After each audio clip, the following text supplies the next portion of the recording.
and welcome everyone to our live empowerment interview tonight. This is Pastor Kisia Coleman with Kishnos Incorporated. I'm so excited to be here. It's been a while, but I'm excited because we're coming back with a bang and a boom. Tonight we have with us Candice Turner, all the way from the Dallas, Texas area. I'm so excited to have her with us. She's one of our up and coming authors. As a matter of fact, she's a new author. Her book was released on July 17, 2017. Now, you know this book has to be hot because it was released on an absolutely awesome day. And so I'm so glad all of you all who are getting out. I want to encourage you to go ahead and invite your connections here on Facebook. Go down your timeline, invite your family and friends, because this is going to be a night of inspiration and information. And even if you're not an aspiring author or you don't need information about publishing or writing, I guarantee you this is going to help you put the do back in your don't and empower you to achieve greatness in life. And so I want to go ahead and welcome our guest tonight again, Candice. Hi. Candice, we got some awesome people on here tonight. I see them getting on. So even as they're getting on, we want to encourage you to go ahead and make sure that you, if you have not signed up for our mailing list, we want to just get some preliminaries here out of the way. If you haven't signed up for our mailing list, we want you to go and click on the direct link to this particular broadcast. And that link is kishnos.com/July 20th. kishnos.com/July 20th. And so if you go and if you click on that particular link and make sure you sign up for our mailing list, you'll get all the wonderful news and events that we have taking place. But also, if you're looking for information about book publishing, you are going to get my mini book publishing email series. So that's going to give you quite a bit of information to help you out. And so we thank you for all of you all who are getting on. Yes, look at that. We have Kisia who's on. She says, I love Candice. I love Candice too. Thank you so much. Good evening. Good evening to you. Joan is on. Thank you so much for being on. Hey, look at that. We got Jamila all the way from Johnson City. Yes. So good to see you on. So listen, all these wonderful people are getting on, and so we're excited about you getting on. And then we want you to make sure if you have questions, kind of write your questions down, because we're going to do a little Q&A a little bit later. We're going to do that, so make sure you write your questions down. And we want to find out about this awesome book that Candice has written that's been published. This new author, I'm sorry, I'm just being so disrespectful. Author Candice, her book, we want to find out about that, and we're going to get some information. But also, if you are interested in publishing, this is your first time seeing this broadcast, you can go to my website and you can fill out a brief survey, and we can find out how we can help you just by you filling out that survey. So you can go to kishnos.com/services. So let's go ahead and let's talk to our new author Candice tonight. Candice, why don't you tell us a little bit about yourself? Tell us about your background, who you are, what you're about, where you live, all that good stuff. All right. Well, my name is Candice Turner, and I am from a very, very small town, deep East Texas, known as Central Texas, Shelbyville, Texas. I mean, probably a population of about 5,000 people, but I'm 28 years old. I grew up in the country town, and I'm all about kingdom. I'm all about taking care of God's business. So, I'm also a dance minister. I enjoy working with youth, and hey, I'm just all about giving God glory. That's a little bit about me. Oh, wonderful. So I know that you are older, the oldest sibling. I think you have a couple of siblings. Is that right? So, yes. Go ahead. Okay. Actually, I am the oldest sibling. My mom, she has 3 children. I'm 28. I have a little sister that is 22. And then I have a brother, our blessed child. He is 6 years old. So there's 3 of us with my mom, but there is a total of 8 of us by my father. So yeah, I am the second oldest. Okay, wonderful. So now tell us now that you're this new superstar, of the family, What's going on with that? How are your siblings looking up to you? What does your family think about this whole book writing, publishing thing, this new author that's in the family? How does your family feel about it? What's the feedback you've been getting? Oh my goodness, they're just so elated. They are excited. It's just a big blessing. They have really been very encouraging and understanding throughout this entire process, because it definitely required work, but they are excited. Of course, my mom, she always knew that it was greatness inside of me, but to actually see the amount of hard work that I put into it, and to see that it's come to pass now, she's just the whole family, like family that I didn't even know I had in California. I mean, that's a blessing, because now we're all getting connected, and it's just oh my goodness, I'm just so excited because they're excited, and I just love the fact that I'm discovering more family, like deeper, our roots, how deep it really is. So that's been a blessing to see how God is really bringing my family together and restoring us. So they're excited, and they have just been, just good encouragers throughout this whole process. Right. Awesome. Yeah. Awesome. So let's talk about this process of you writing the book. The name of your book, of course, is In Too Deep. For those of you all Yes. who have not gotten the book, you have to go online. You have to order this awesome book, In Too Deep, by Candice Turner. So you wrote this book, and tell us a little bit about the process of writing it, and how long did it take you, and how were you able to go ahead and make it happen and complete it? How did you feel? You know, a lot of people say, oh my gosh, writing a book, that's so hard. But tell us about your experience. Well, to be honest, initially I did not want to write a book, and that's just being very honest. I didn't want to write one. However, um, hearing God tell me to write a book, I knew it was an assignment. I knew it had to be done. So the experience, it was difficult at first, but once wrapping my mind around the concept that, okay, if God gave me the assignment, if he's telling me that it has to be done, then I know that he's going to give me the strength, the connections to bring it to pass. So basically what took place was, I registered for Complete the Books Within 10 Days with Ambassador Sophia Ruffin. And so it was a 3-week course, which was, 3 Thursdays. We were on a webinar for 2.5 hours. So it really took about 10 days writing the manuscript and getting it completed. However, there was that going back, edited, I guess I could say finding my oil with journals and things that I had written in the past to see how I can incorporate it in with this book. Because honestly, I started writing or journaling last fall, but I felt like I wasn't really getting anywhere. But of course, when God had given that assignment to Sophia Ruffin to host that webinar, then that's whenever that impartation was released, and then the flow just started going, and it became more easy to write and just put all the oil on paper with the pen. So that's definitely what took place.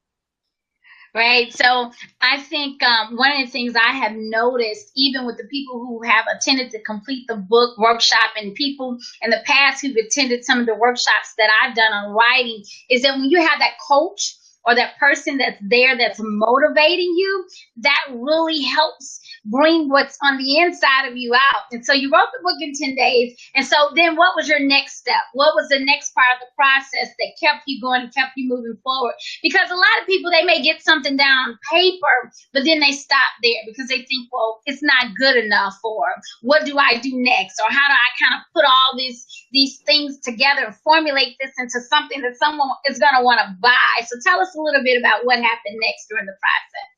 Well, the next process upon completing that manuscript is that I just continued to pray, because I knew that I didn't really feel as if at a point in time that I knew the exact hands to put it in, or the connections. Although Sophia Ruffin gave us some resources, I was led by God to connect with you, of course. And so at that standpoint, that's whenever he began to really reveal to me that, listen, I have anointed certain hands to do the things that you've been trying to do. Because I was trying to be the editor and the proofreader and all that. my only assignment was to write my story. So I put it in the hands of those that were, of course, yourself, Pastor Kisia. So I put it in your hands, and you took it from there. And so I was like, okay, look at God, all these, these kingdom connections. He has definitely anointed certain people to help bring the vision to pass. And so I just prayed after I had written the manuscript. He led me to who to place the manuscript hands into, and then it went from there. Wonderful, wonderful. So let's go ahead and talk about this awesome story, because now this is your story, but you're allowing a part of you, very private part of you, to be put on display and telling your story and telling your testimony. Right. And so the title of the book, as we stated before, is In Too Deep. And tell us a little bit about that. We see this picture here that's on the front of the book. What is this about? In Too Deep. It's very intriguing. I'm like, oh, I can't wait to get a hold of this book. And so you start off even in your book telling the story about a situation that happened during your childhood. Kind of talk to us a little bit about that and explain to us about that particular situation. Okay. All right. So when I was about 6 years old, what took place was we were out on our family lake, barbecuing and four-wheelers, fishing, and all those good things. And there's the bank where, you unload the boat, you unlaunch the boat to get into the lake. And it was a lot of teenagers. I was the youngest one hanging around that area, knowing we should not have been anyway. But I was challenged to race one of my older cousins at that time. And so me being me, not want to back down from any challenge, I was like, okay, well then let's go. Knowing we race all the time. I mean, dirt road, we race with shoes, socks, no shoes. We race all the time. But this particular cousin, she always beat me. But for some reason, I just did not want to back down from the challenge. So here we are about to race from the top of that bank. And they said, on your mark, it said go. We took off. Me, again, not wanting to back down from the challenge, knowing we were getting close to the end of the ramp, kept running. And however, feet got right there to the end of the bank where there's a lot of seaweed, and I slipped in, and there I went deep into the water. And so that's how God had given me the title In Too Deep, because it was during that experience, not knowing how to swim, not knowing the proper techniques of how to swim and all of that, I realized, like, I can't do this. I don't know how I'm going to get out of this situation. How am I going to get out of the situation? But however, he sent someone who was able to rescue me out of the lake at that time. And so that's the experience of how I started off with the book, to relate to the lifestyle that I was living, to which I didn't believe that it was possible for me to be rescued out of that lifestyle, which is the spirit of homosexuality and perversion. And so from that standpoint, that's whenever I encountered God as the rescuer, because eventually I encountered him. So he rescued me. But that's how I got that title, In Too Deep. That's how I got it. And I just absolutely love it. You actually brought this true life story of what happened to you as a child, and you related it to your experiences as a young adult and having to deal with or being in situations where you were in so deep. And like you just stated, it was only God that was able to rescue you. You needed someone to rescue you, even in that water situation, a near-death experience where you almost drowned. And I love how you use that particular illustration in your book, and you begin to relate it to how oftentimes we find ourselves in life in these situations. We don't know how to get out. But another thing that you do is it's almost like there's a poetic flow with your book. To me, as I read it, it's like a poetic flow, the rhythm of it even, and how you illustrate and give examples. It's not just your typical book where you're reading about somebody's life story, their autobiography, but there's even a flow that has a type of poetic feel to it. And so you use this word of execution. And of course, can you kind of tell us a little bit about that, the word execution, and how God was really trying to bring you out of that particular lifestyle that you were in? Tell us a little bit about that. And then you had another near-death experience. I think a few, but one in particular I'm Yes. thinking about. So talk to us a little bit about that, because there may be someone who's going to listen to this broadcast who may not be listening to it for the purpose of publishing, or they just ran across it. You know, it's going to be on YouTube. It's going to be out there in social media world. And maybe they're in some type of predicament and it seems as though they're drowning. So kind of tell us a little bit about your experience and how you were rescued. Okay. Well, I was sitting at work one day and the word execution just dropped in my spirit. And I didn't understand why. At that time, I was not writing. But as I began to look up the word, and I noticed, of course, it means to electrocute, to kill, to put to death, you know, and it also means, just depending upon how you use it, it also means to carry out a plan, an accomplishment, an achievement. So that word just began to really it just sat in my spirit for a while. And eventually once I got the title while writing, I mean, it just began to become just ring in my ears so much more, like the fact, okay, the enemy had a plan to kill me, to destroy me, to just put me to death, you know, a death sentence. And I say that because, like you stated, I had quite a few experiences to where I knew they were near death situations. One particular night, I had lied about where I was going, where I had been, and I was out of state. And it was super, super late, and I was traveling back home. However, I fell asleep at the wheel. So I woke up to a lot of noise. I didn't know where I was. I mean, if only you can imagine falling asleep while driving in the midnight hour, and you waking up to just all kind of noise so fast. And I had ran off the side of the road. I had ran into some signs and very close to some trees. The entire windshield had shattered. Had caved in and shattered. And I realized had it happened just, I mean, literally not even 20 yards back. Had it happened, there was a bridge right there. So I knew, like, whoa, God had to have killed me. He was protecting me, because I had lied about where I had been. Who knows what would have happened if that happened, you know, just moments before, and I had fallen over that bridge, and no one would have been able to locate me. So that's just one of those experiences that I knew that was near death.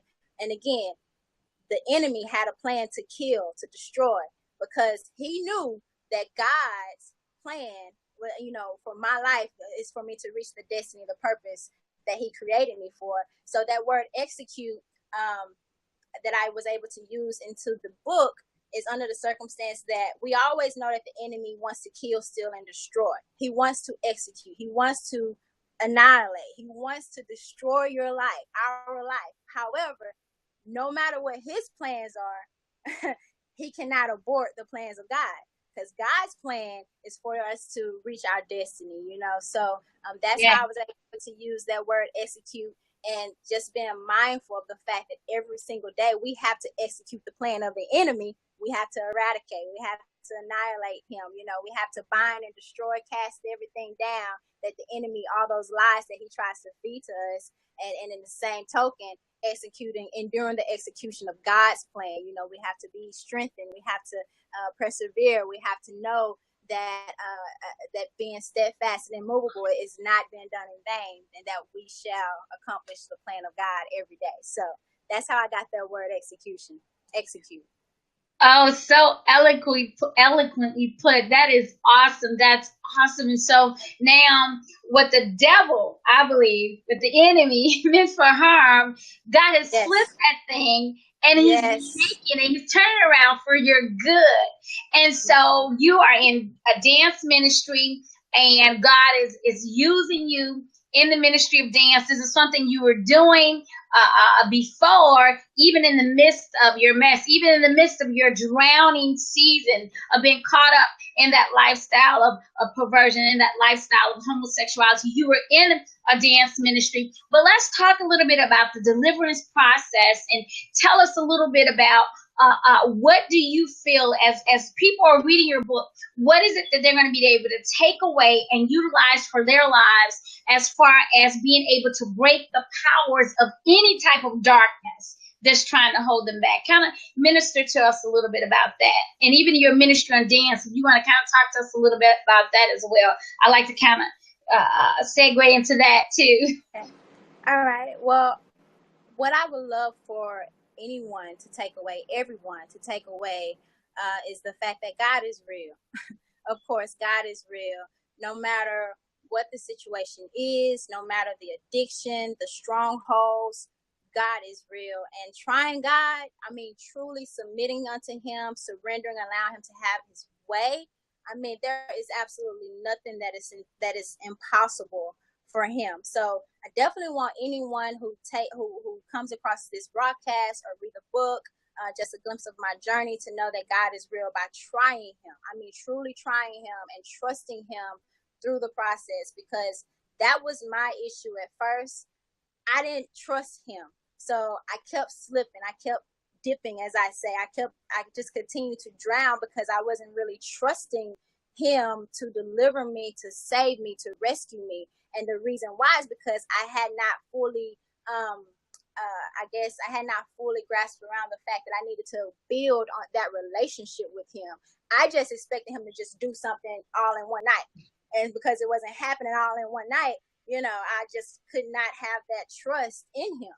And so I would study dancing in the church, trying to lead dancers, holding that title, and still going home, living the same way that I did before I went to church. And, those thought patterns, the behaviors, all of that stuff just kept going on and on and on. And so, again, in so deep, I didn't believe that God was able to rescue me until, of course, I encountered his presence for real. And by encountering his presence one day, that's whenever I realized, okay,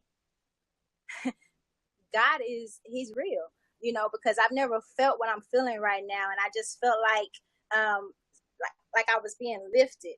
I just literally felt his hand lifting me. And so from that standpoint, that's when I end up trying him more. Okay, well, let me try this. Okay, well, if you said this in this scripture, then let me try you. Let me test your word out. Let me see if you're really going to perform what you said that you will, So the more I kept trying him, the more that those appetites and those behaviors, those thought patterns began to just fade away, and my appetite began to change, and I began to crave more of him instead of craving those fleshly desires, the craving after women and craving after drugs. I was smoking, I was drinking, I was doing all of that. And so the more I tried him at his word, the more I craved him and only him. And so that process, I mean, it didn't happen overnight, but I had to endure that execution again. So that's why I would definitely want anybody that comes across the broadcast or the book to just try God. I mean, really place your life in his hand, place that situation at his feet, because he cares about us. Everything that concerns us, he's concerned about it, and he doesn't want us to fall into that pit of destruction. That's not his desire. That's not his plan for us. And so he definitely lifted me up out of the pit of destruction. So I want everyone to just try God and trust him. Build that relationship, build that intimacy with him. Yes. Oh my gosh, that is so awesome. You little evangelist, you. And I don't mean to belittle you by calling you little, but you're much younger than I am. So, but oh my gosh, Candice, that was so awesome. You brought up something to do so absolutely beautiful. You kind of mentioned about how sometimes you can be so. You didn't say exactly like this. I'm just going to kind of paraphrase it, but I believe sometimes we can be so deep in our sin. All right. And so with yours, it was, homosexuality. It was this lifestyle of perversion and drugs and all those things that you were doing that the word of God speaks against. Okay. For someone else, it could be something else. Sin is sin. But sometimes we can find ourselves so deep in sinful situations. And here's what I found. And something you said just kind of triggered this, and I want you to kind of help me with this. I think some people get to the point where they do feel that they're in so deep that they just settle. In other words, they settle for that lifestyle. Have you noticed that? I believe that's kind of our culture right now. It's like, okay, well, God loves me just the way I am. You know what I'm saying? So let's kind of talk a little bit about that. Somebody who's just in so deep, do they feel like, well, this is just the way I am. So let's speak to that a little bit. How can someone come to the light? Now, you had an experience with God, and not only that, you had a desire to be pleasing to him and to just kind of line up with what his word says as far as, certain things. And then not only that, all of these different things were happening in your life, and it was spiraling down. So that was a clue that, hey, something's going wrong here. I need to get some things together. Yes. Kind of talk to us a little bit about that. What do you think about that whole settling? When you're in so deep, it's all like, okay, I give in. I'm just going to go ahead and drown in this thing. Where's your fight? Where's your fight? Where's your fight for a better life? Where's your fight for joy, for peace? No one wants to be settled and stuck and complacent. And you sit back and you witness all these great things going on in other people's life, and you want that, but you just settle because you don't want to put in the work. Well, what I would just say is, oh my goodness, I just feel like it comes down to the point of just landing at the altar. Getting on your knees, praying, just seeking. You got to dig deep. If you desire to change, if you desire to get out of that settled place, then you have to try something you've never done before. Because, if you keep doing the same thing over and over, then you're going to be complacent. You're going to be stuck, But for anyone who's settled, I just say try something different. Try something different. Oh my goodness, like God he cares about us so much, and he loves us so much that he has greater for us. He has better for us, and we have to reach for those things. All the promises, over 700 plus promises God has made in his word, it's for us. It's easy for us to just grab hold to him, but all we have to do is just take it step by step in his word, trusting his plan, and just coming out of that complacent place. And even if someone is not familiar with praying, because sometimes, not sometimes, but I know also that people fail to pray because they feel as if they have to pray a certain way. They can't pray their way out of that situation because they have to pray a certain way. Well, there's no way to communicate with God. Just communicate with him from your heart, because he is a communicator. So I say, as a young people, our generation, do you pray to him, try him, just communicate with him, speak to him, tell him about what you want, tell him about how you feel. You're stuck, you're settled, but you want this and you want that. And when you really go to him from your heart, how easy it is for him to meet you where you are and begin to pull you up out of that stuck place, up out of that settling place. So I say, be who you are by going to God from your heart. You don't have to worry about going to God a way that you see other people go to him, the way that you hear them go to him, or anything like that. Just try God for yourself in your own way that you know how to, or just at least just try him. And then watch him meet you where you are and bring you up out of that settled place, place your feet up on a solid rock and establish your goings, because that's God is a man. He cannot lie. He will not lie to us. He will never leave us nor forsake us. So like I said, all of these promises that he has made for us and given us is for us. All we have to do is just trust him and follow his lead. Amen. Yes. One of our viewers today, Pastor Natasha, she did a hashtag. She said, now this is a great quote. She says, hashtag, where's your fight? Where's your fight? And so I think even in your particular illustration of being in too deep and having this drowning experience, you were fighting for your life. And because of that, not only did someone come and rescue you, but can you imagine if you were just giving up and sunk to the bottom? Wow. You had to stuck out your arm. You had to been, kind of making these motions to be saved. be rescued. And so that's kind of where all of us have to get to that point where there's this surrendering, where this desire and this passion. My husband always says the proof of passion is in the pursuit. Pursuing God. If God said it, well, I'm living a lifestyle that's contrary to what your word says, God. So I need to pursue what you said, because evidently there's something wrong here, and that the failure's not in God. It must be in what I'm doing and what I'm experiencing. So just pursuing after God and fighting for what belongs to you, fighting for your peace, fighting for your life, fighting for your deliverance. And that's exactly what you're doing right now, Candice. I love your ministry, dance on that ministry. Talk to us a little bit about the dance on that ministry, what you're doing, some of the great things that God is doing for you. I'm telling you, God is opening up doors for you, and I'm so excited about what God is doing in this generation with people like you. So kind of talk to us a little bit about that. Okay. Well, dance on that was spoken to me one evening after ministering through dance at what's known as the Oil of Joy Ministries that's held in Houston, Texas.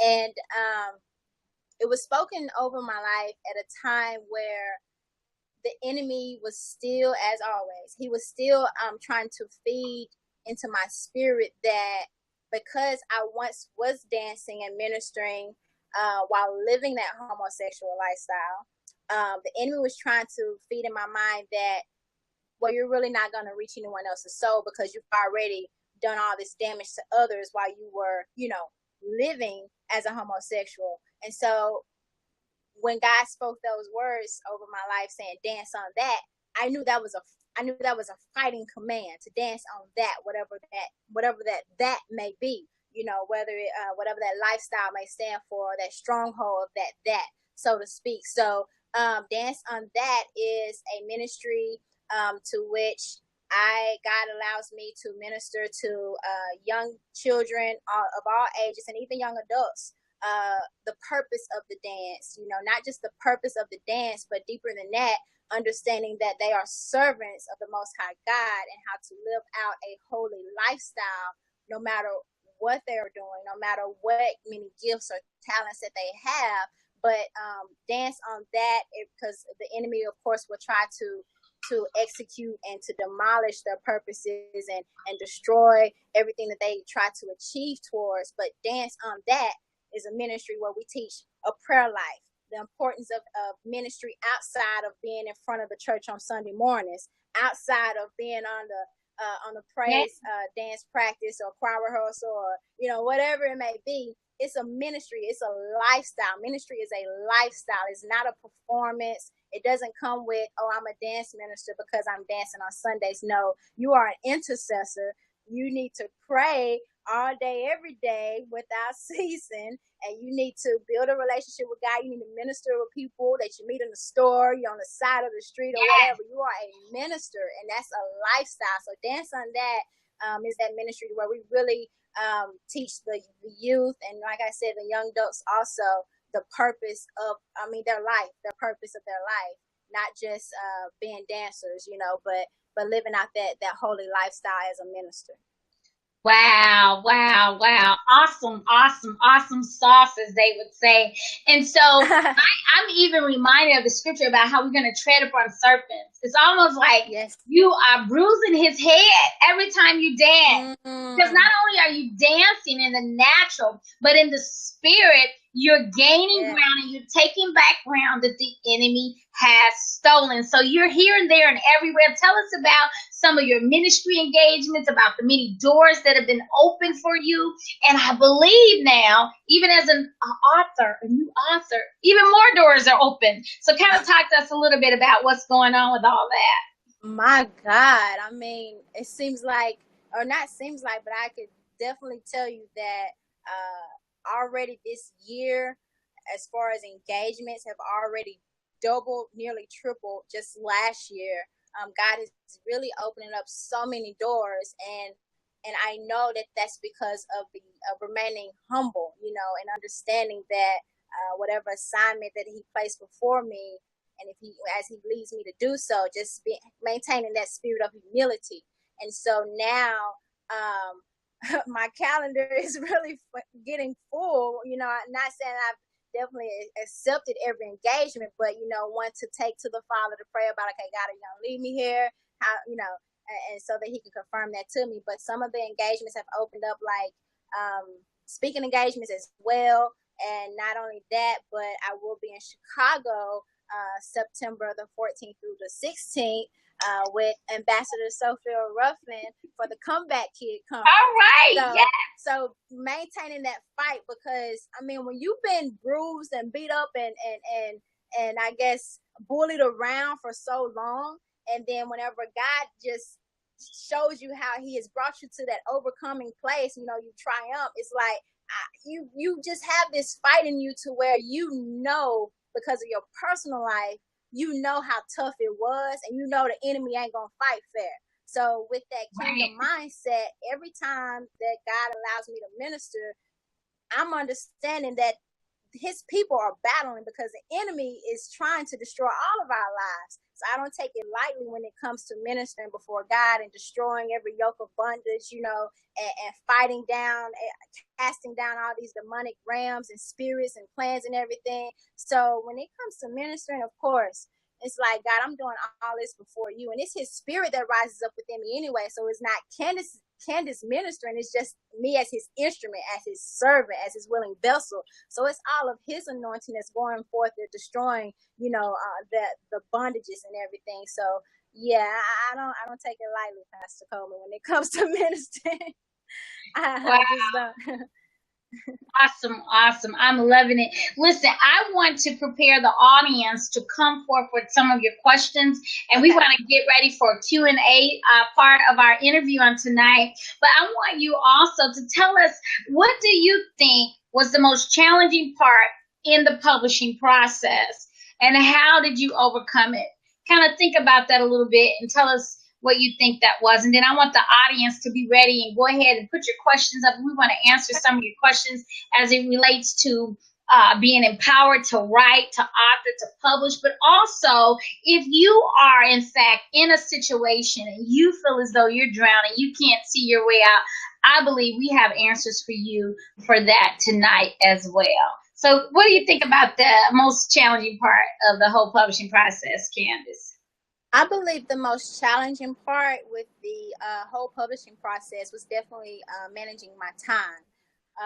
That was the most challenging part, because we could get so caught up, or I can speak for myself, but I know this is in general, we could get so caught up in everyday life that we lose track of time. We feel as if we don't have enough time to complete other things that we know have to be done. So, you know, whether it's a 9 to 5, or whether you don't work at all, or, you know, you're married, have children, or going to school, ministry, you know, it's time. And so that was the most challenging part for me. I had to learn to strategically plan out my day. Of course, starting the day with Daddy first, you know, because that always has to come first. And so for me, you know, whether getting on the prayer line, we have a prayer line that I'm a part of with the Oil of Joy Ministries. That's Monday through Friday, 5 a.m. So, you know, getting on the prayer line at 5 a.m. and then it's, okay, I have to go to the gym, and then I have to be at work at a certain time, and I have to do this and I have to do that. Well, God really had to help me with managing my time. So even if that meant getting up in the middle of the night, because sometimes I wasn't sleeping, you know, getting up in the middle of the night, writing, or during breaks, writing, answering emails. You know, it's like when you desire something strong enough and you know it has to get done, then you know by all means necessary, you're going to take control of your time, and you're not going to allow time to take control of you. So definitely time was the one thing that was the most difficult for me at one point in time. But once, you know, was able to get that thing mapped on out, it became easier. It became easier for me because I was able to just take control of my time and not allowing time to consume me. Wonderful. Yeah. So I know the writing part plays a big chunk, and of course, Ambassador Sophia has helped so many finally pen their story, get that pen and get that on paper. Right. And so now after that, you know, it's almost like putting together or making a delicious cake, right? So you finally, you got all the ingredients there, but then, you want the cake. You just don't want it to sit there and just be a piece of cake. It needs to be presented a certain way so that people will want to come and eat it. And so the next part of the process, you get into the whole publishing part. And so that's taken a little bit longer, because now after you write it, now you have to make sure that you formalize all the words, that it's readable, it's marketable, that your audience is going to understand what you're saying. And so you've gone through a couple of months here. And so I think we met in March. March, April, May, June. April. Okay. So that's until March, April, May, June, July. Okay, so it only took you 3 months. So it took you 10 days to write and 3 months to literally go ahead and publish the book. And obviously, we've done some things in the coaching process. It can take short amount of time if need be, but that's a great amount of time to get your book out there. And it's a beautiful, written book. Everything about the cover and so on and so forth. So now let's talk a little bit about as it pertains to the publishing process. And I think we got some questions coming through here, and I know they're putting some of your information up here. Someone asked, Kieta asked, how difficult was it to write your story? And so, of course, your story had some intimate, private things that were involved, and you had to be very vulnerable to tell your story. So talk to us about that, because there are going to be some people who have some stories to tell, and everybody's not going to like what they have to say. So talk to us a little bit about that part of your challenge in the writing process. Yes, it was definitely a healing process. What I thought I was totally healed from, revisiting some of those feelings, those late night hours where I cried, and those thoughts and things of that nature. So it almost seemed as if it wasn't, I want to say opened up, but I know the wound was closed. But just revisiting, remembering so many detailed things that I really thought, some things I forgot about. I was like, wow, I remember this, and now I remember that, but it was difficult, because sometimes I had to just put the pen down and say, hold on now, let me just hold up a little bit, and I cried, and I worship him, I thank him, and then I write some more, and then something else will come to my mind, remembrance, so to speak, and then it was definitely a healing process. Then, because I noticed there were some things even deeper than what I had realized that needed to be dealt with also. So I had to allow God to really deal with me, to be really extremely, totally free from, before putting it on paper. Because when I was writing my testimony, when anyone's telling your testimony, you want to be totally free from a lot of things, whether it's rejection, whether it's bitterness, whatever it may be. So God really had to deal with me on some of those things all but during that time. Like I say, within that 10-day period, if you're going to imagine going to work or actually, also what took place during the webinar was I was in the middle of transitioning from Center, Texas, which is 3 hours from Dallas. So, packing and moving to Dallas. So I was even, like I say, I was writing in the midnight hour, 3, 4 o'clock in the morning, I was writing, so all this going on, having to go through this healing process and finish the book, that it was difficult, but praises be to God, who gave me the strength, who really ministered to my needs during those times. And now we have the book. Now we're here. Right. That it was definitely difficult. It was difficult, Kenyatta, but God definitely, he met me where I was. He gave me the strength and the peace, and he really helped me through that process to get it completed out. Because he knew that someone, if it's just somebody, someone would definitely they will be encouraged. They will encounter the word of God through reading the book, or just really have that desire to try him, just like with me sharing my testimony. So he knew that I needed to be totally healed from some things to be detached from my heart, so that I could really put my heart, the pureness of it, into the book.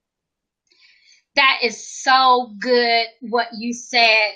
The entire your entire dialogue there was wonderful.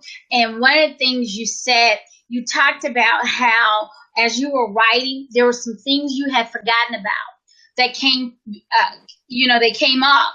And Yeah. so the thing about that is, I've heard this many times from many of my authors, and I too have found that it's almost like the journaling process, the writing process is so lethargic, even to the point where I believe the pen is a truth teller. Yeah. The pen, how about this? The pen knows how to dig into the secret compartments of the heart and bring things back to the forefront. And I've heard that so many times. And so one of the things I want to encourage everyone to do is to write, even if you don't plan on ever publishing or making it into a book. Because here's the thing. I've told many people this, and some people just don't get it, is that it's not just about writing and becoming an author per se, but it's about the person you become. Because as you're writing, there's a deliverance that takes place. There is a letting go. There is a realizing. There is a revelation. There are aha moments. There are light bulb moments. There are forgiving moments. There's so much that happens in this process. It's almost like the pen. I'm trying to kind of think of what I can say that the pen is. It's like a shovel that digs up things. It's, like a light bulb that enlightens things. But it's so very, very wonderful to go through this process. And so you kind of hit on that. We had an awesome question that just came through a few moments ago from Minister Jana. It's good to see you, Minister Jana. I think this is a great question, Candice. So we're going to throw this out at you. We're going to be wrapping this up in about another 15 minutes or so. So, guys, make sure you get your questions in. But here's a really good one. So Minister Jana asked this question. She says, how do you tell your story while trying not to hurt people around you? And so I want you to kind of take a jab at that. Tell us what you think about that, Candice. How do you tell your story without hurting people around you? Yeah. Well, of course you're doing it all in love, but you have to be considerate. Like if your story involves other people, you have to be considerate. However, trusting God's plan, staying prayed up, covering, and being considerate. I mean, doing it all in love. That's one thing for me. With me telling my story, I do it all in love, allowing His Spirit to lead me and not being led by myself, by my motives. So casting down all of my motives, but telling my spirit, my testimony from His Spirit, being Spirit led. Because that's how you're gonna have that wisdom to where you're not hurting people.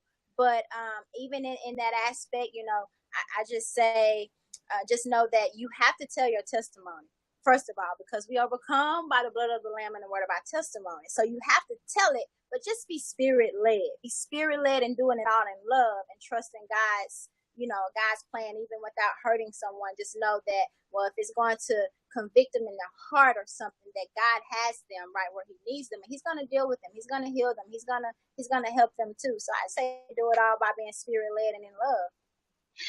One of the things that I've noticed, Candice, and that was good what you said, is that the people who are really able to tell their story, and it's God-led, it's Spirit-led, is because they themselves have been delivered.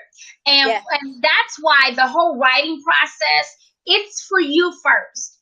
Yes. You have to get your deliverance first. You have to walk through first. And you even said it a little while ago. You have to make sure that there's some things that you get free of first. And so when you are like that, you're being led by the Spirit of God, and He's going to give you that peace. But you first have to have that deliverance. One of the things I recall, and I'm not going to mention the person's name, but a real famous actress some years ago, she was on a particular talk show, and she revealed on that talk show that she had been molested by her brother. Now, here's the thing that was so wrong with that. She had never confronted her brother about it. Neither had she confronted her mom about it. And so on national television, she let that all out. And I felt, and I believe a lot of people felt, and even afterwards it came out, that really what she was doing it out of an impure motive. She was doing it to get back at him, to hurt him. She was doing it maybe even to get some attention and publicity. And so when your motives are wrong or impure, there's nothing that's good going to come out of it. But if you're walking through this process and you're telling your testimony as an overcomer, that's key. As an overcomer, you're going to help so many other people overcome. Now, those who don't like you telling it, they're being used by the enemy because they want to stay the same. They don't want to be delivered. They don't want to see the light. And there's nothing you can do about that. Now, I feel like preaching right about that. You better come on with it. You better come on with it. Don't hold back. So I love it. I love it because young people like you are coming forth in your generation, and you're making a stand, and you're saying no, just because everybody's doing this, just because everybody's living this lifestyle and embracing homosexuality, I'm here to let you know that is not the lifestyle for godly people. That is not God's will. And so you're making a stand, but you can do that because you are truly an overcomer. Praises be to God. Yes. Yes, indeed. Wow, I'm so excited in this place. Listen, we have another question here from Pastor Natasha. Were you afraid of backlash from family and friends? Has it happened as of yet? Because, of course, we do know sometimes that happen. I know one of the things that Ambassador Sophia even teaches in her writing class, you got to be ready for warfare because, hey, sometimes that's going to happen. Talk to us a little bit about that. I mean, yeah, you have to be ready by all means necessary. You know, family, relatives, I mean, even non-relatives. But at first, I was afraid because I didn't want to have any friction. I didn't want to have to walk around on eggshells. But something has to overpower, you know, that spirit is going to unction in you, inside of you like, okay, you know what? This has to be done. It's going to be all right.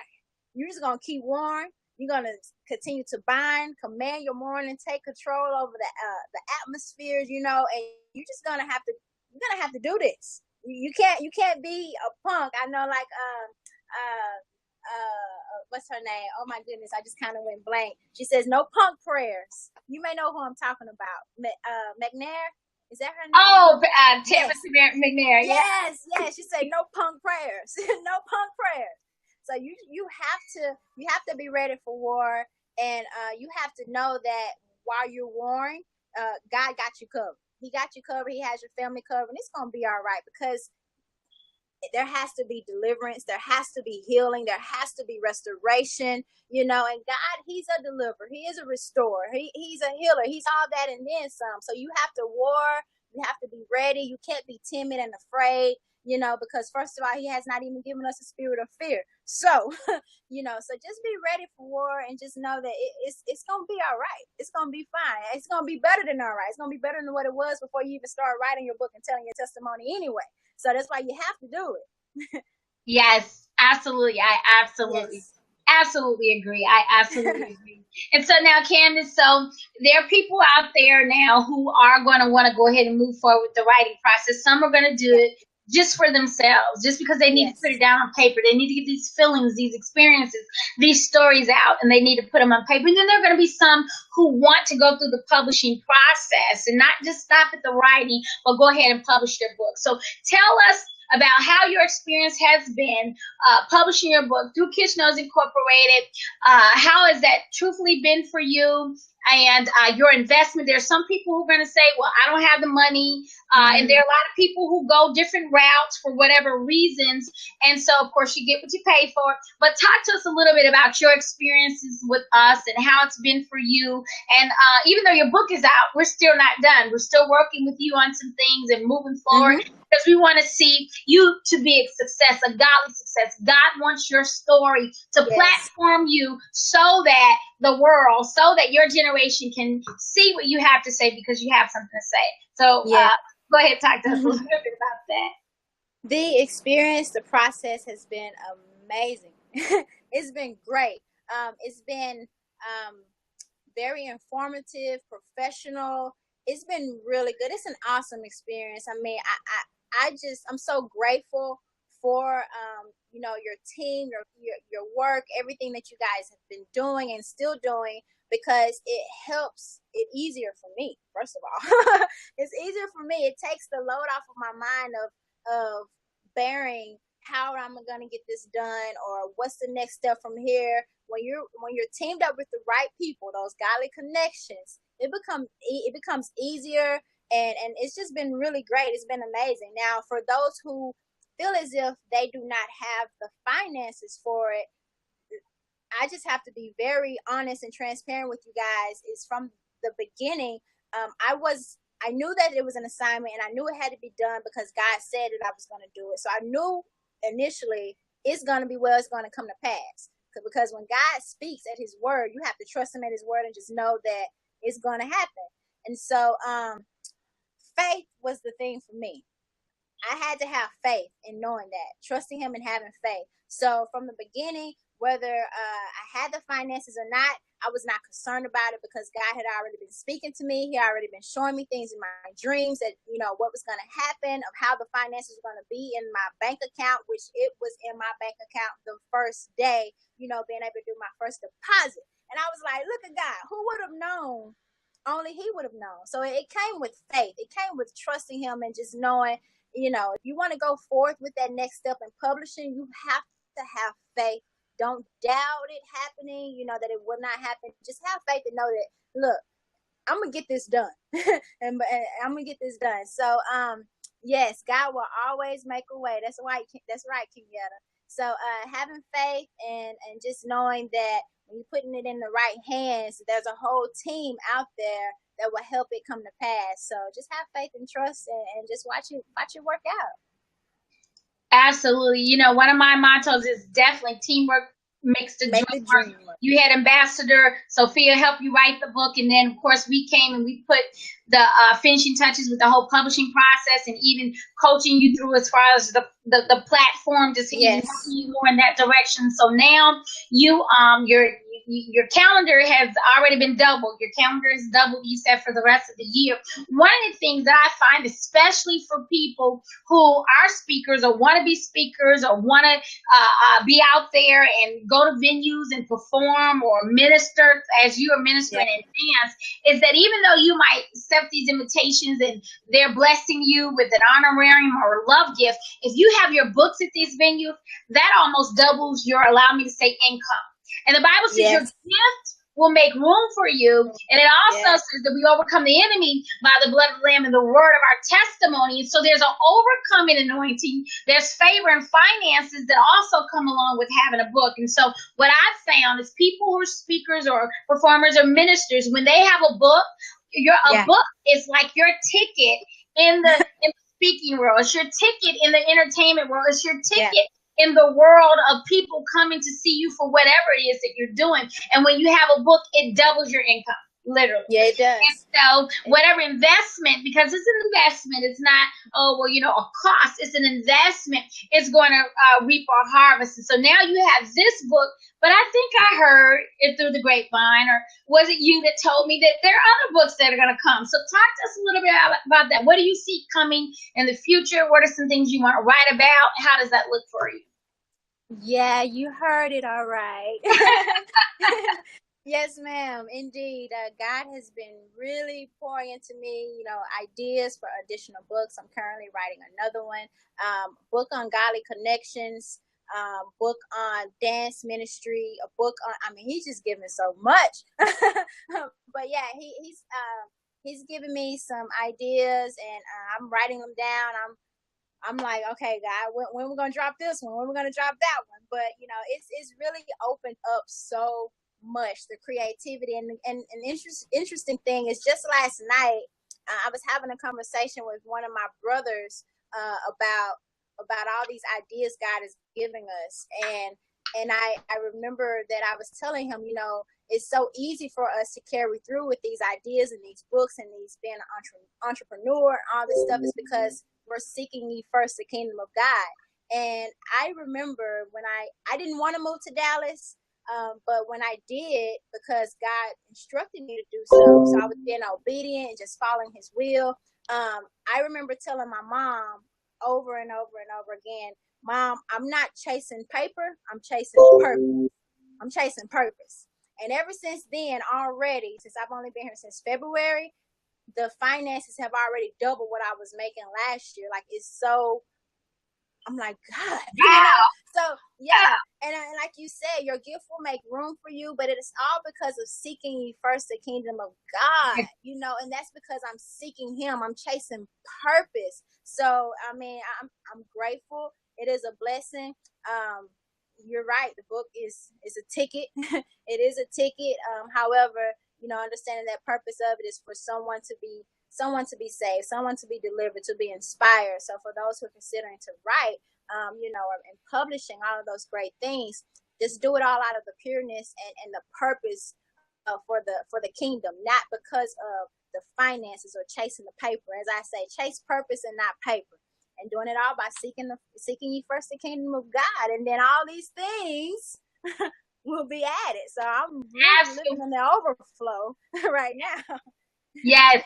One of the things that we always say, you don't do ministry for money, but money always follows true ministry. Amen. True. So Amen.